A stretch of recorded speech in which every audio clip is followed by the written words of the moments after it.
Thank you, Frank. Happening now, TTC's Stuart Green just giving an update as to what's happening on the Queen streetcars, a number of them being taken off the tracks. Where they were on any given day at any point in time. Could the damage been like a week old from something temporary? So yesterday what we know is that there were 3 streetcars that suffered failures in service. So these were pieces of metal that were sort of dropping and hanging off the braking system. And that was 3 of those yesterday, and then we consequently found 4 more that hadn't registered a brake failure. And then, as I say, last night we brought that number to 25 in total. So the damage was occurring yesterday morning, sort of Monday night into Tuesday morning. And so, Stuart, give us a recap now. So you have an update this morning. Now 25 vehicles, all exclusively from Queen Street, have been affected by this. Correct. So we have 25 streetcars that we've identified overnight that were on the Queen Street route. We went out overnight and we did the inspection of the track all the way from Neville Park to Long Branch. We found nothing along Queen Street itself. We're now turning our attention to the side routing, the diversionary routing. So on those occasions where a streetcar would have to go off of Queen to get around, say, a car accident or something. So that's what we're looking at now, and we hope to have some answers on that by early this afternoon. Okay. And when it comes to putting streetcars back on Queen Street, do you have any idea when you may start to introduce them again? So if we can clear service, if we can clear Queen Street and then all the diversionary routing, we can put streetcars back on. Our challenge, of course, is that we're down 25 streetcars on a relatively fixed fleet.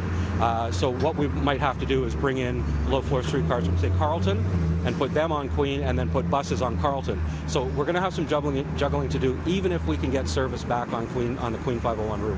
Right. 25 damaged cars now. How long will it take to fix those? The fix itself is not that complex. The fix is a fairly set piece of metal that's replaced by our mechanics. They can do that in a few hours.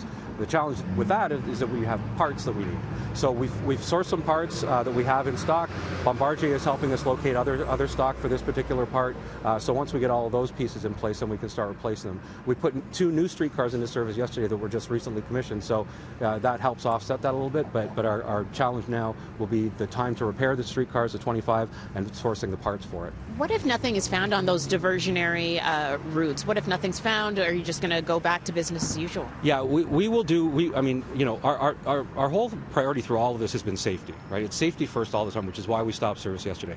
The testing that we're doing now and the inspection that we're doing is quite detailed. We've got ultrasounds out there. We've got little cameras on the wheels to watch for any anomalies.